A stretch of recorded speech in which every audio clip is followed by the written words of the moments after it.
Assalamualaikum warahmatullahi wabarakatuh. Yang kami hormati Bapak dosen, Bapak Dr. Ahmad Kusoi MPD, selaku pengampu dari mata kuliah Sosiologi Pendidikan.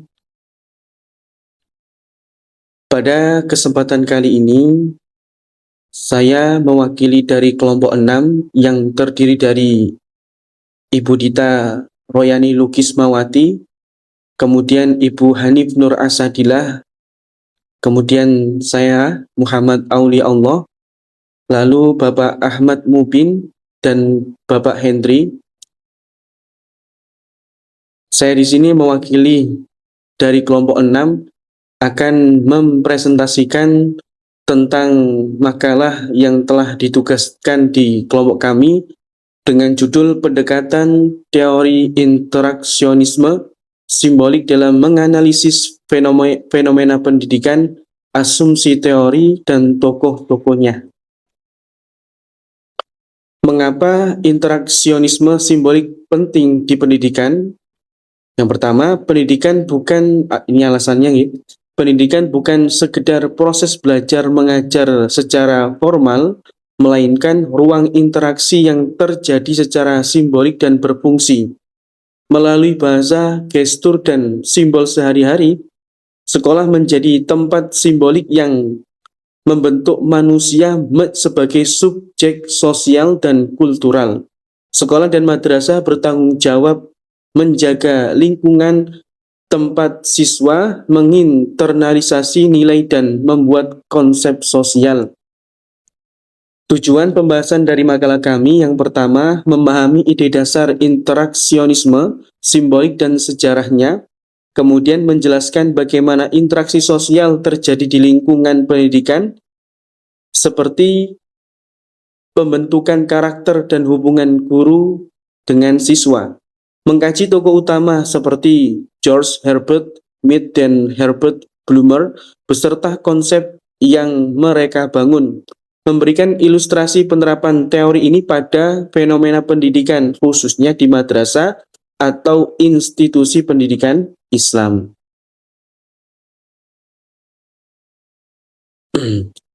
Apa itu teori interaksionisme simbolik? Mari kita bahas semuanya Bapak Ibu. Pengertian teori interaksionisme simbolik yaitu memahami ide dasar interaksionisme simbolik dan sejarahnya, menjelaskan bagaimana interaksi sosial terjadi di lingkungan pendidikan seperti pembentukan karakter dan hubungan guru dengan siswa. Teori ini terdiri dari yaitu penjelasannya, teori interaksionisme simbolik berfokus pada hubungan antara manusia dan masyarakat. Konsep dasarnya menekankan bahwa tindakan dan interaksi manusia hanya dapat dipahami melalui komunikasi atau pertukaran simbol yang syarat akan makna. Manusia dan masyarakat adalah hasil dari interaksi sosial yang terus-menerus, bukan identitas yang pasif atau lahiriah. Jadi kalau kita pahami ya, setiap manusia itu diciptakan oleh Allah memang dari dasarnya itu ya memiliki sifat yang berubah-berubah. Kadang pikirannya itu A, kemudian pikirannya itu B, emang menjadi dasar hakikat dari sifat manusia. Interaksi dengan orang lain yang penuh partisipasi dan komunikasi inilah yang menentukan pembentukan seorang individu atau self. Tokoh-tokoh utama yang mempelopori teori ini, yang pertama adalah George Herbert Mead, pelopor mikrososiologis interaksionisme simbolik yang mencetuskan konsep pikiran atau mind, diri, self, dan masyarakat atau society. Herbert Blumer, yaitu sosiologi yang pertama kali menggunakan istilah interaksi simbolik dan menerbitkan karya-karya Mead pada tahun 1937.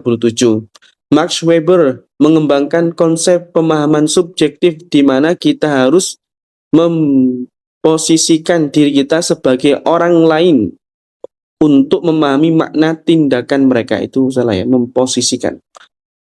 Charles Horton Jolie mencetuskan gagasan looking glass self, di mana cara seseorang mengevaluasi dirinya dipengaruhi oleh sikap orang lain terhadapnya. Lingkungan pendidikan sebagai medan simbolik.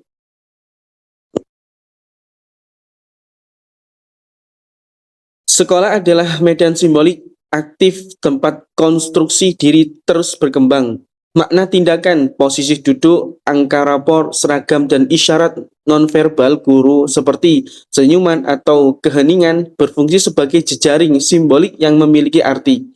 Kemudian otoritas seorang guru dibentuk dari pengulangan ritual, ucapan, dan tanggapan siswa yang mengukuhkan peran tersebut.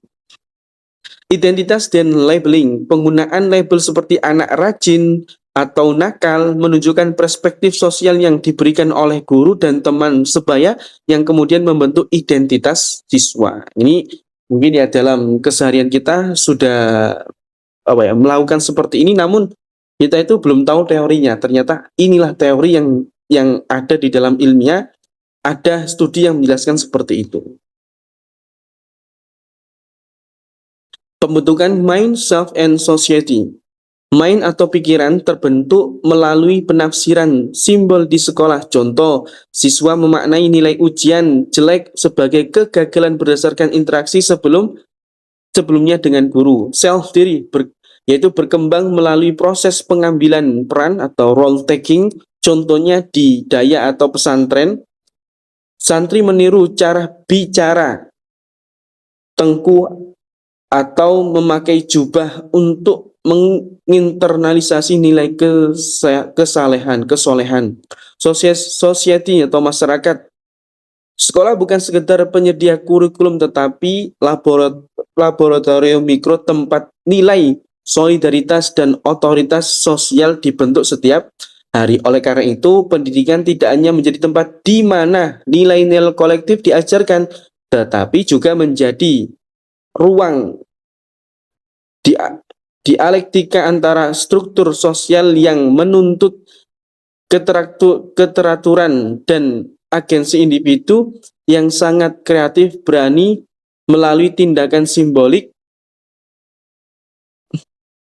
yang mereka lakukan dalam kehidupan sehari-hari mereka. Siswa, pendidik, dan komunitas pendidikan berpartisipasi secara aktif dalam pembentukan dan pengembangan tatanan sosial. Fenomena pendidikan dalam perspektif ini, yang pertama, komunikasi guru dan siswa, peran sentral bahasa dan gerakan dalam penyebaran pengetahuan serta pembentukan identitas siswa di kelas. Mengekspresi sosial, labeling, dan ekspektasi guru terhadap siswa atau efek Pygmalion sangat kuat dalam membentuk konsep diri atau self-konsep peserta didik.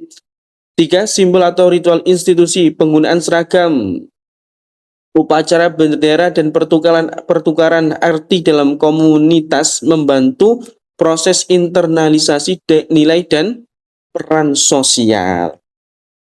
Kesimpulan dari beberapa penjelasan yang telah saya sampaikan dan juga beberapa tulisan makalah yang telah kami susun di makalah yang sudah dikirimkan. Yang pertama, kesimpulannya adalah teori interaksionisme simbolik melihat manusia dan kelompoknya saling berinteraksi menggunakan simbol-simbol seperti isyarat, kata-kata, tanda yang maknanya disepakati bersama. Nah, kadang kita itu gak sadar ya, sudah melakukan atau melaksanakan teori ini. Kedua, lingkungan sekolah merupakan komunitas kecil yang di dalamnya terdapat tradisi atau praktik simbol yang secara konstan memberikan makna ke dalam diri siswa. Hubungan sosial dilihat sebagai hasil dari rentetan interaksi antar individu secara langsung, bukan sebagai struktur abstrak, gitu ya. Ahli interaksionisme simbolik mengedepankan interaksi antara individu dan kelompok. Mereka menemukan bahwa manusia berinteraksi dengan menggunakan simbol yang mencakup isyarat, kata-kata yang dikatakan, ditulis, dan tanda atau sign. Nah, ini kesimpulan yang bisa kami sampaikan. Saran dan implikasi analisis relevan atau metodologis. Oh, maaf. Tindakan dan interaksi manusia secara utuh dapat dipahami melalui pertukaran simbol yang bermakna dalam konteks pendidikan secara sekolah bukan sekedar tempat belajar, melainkan sebuah komunitas seolah berskala mikro. Melalui praktik simbol sehari-hari, sekolah membentuk nilai, tradisi, dan aturan internalisasi oleh para siswanya.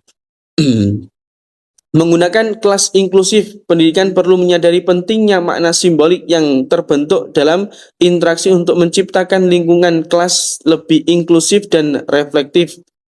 Penerapan lanjutan sangat tepat untuk menggunakan pendekatan ini sebagai kerangka sosialis untuk membedah masalah instruksional secara mendalam, khususnya saat penelitian tindakan kelas, studi kasus, maupun etnografi pendidikan. Sekian, terima kasih. Ya, itu yang bisa saya sampaikan. Jika banyak salah atau perkataan dari saya dan kami dari kelompok 6, jika memang kurang jelas, mohon bisa diberikan masukannya oleh teman-teman dan oleh Bapak dosen sendiri. Atas perhatiannya kami syukuri. Alhamdulillah, jazakumullahu khairan. Terima kasih semuanya atas perhatiannya. Dari kami cukup. Wassalamualaikum warahmatullahi wabarakatuh.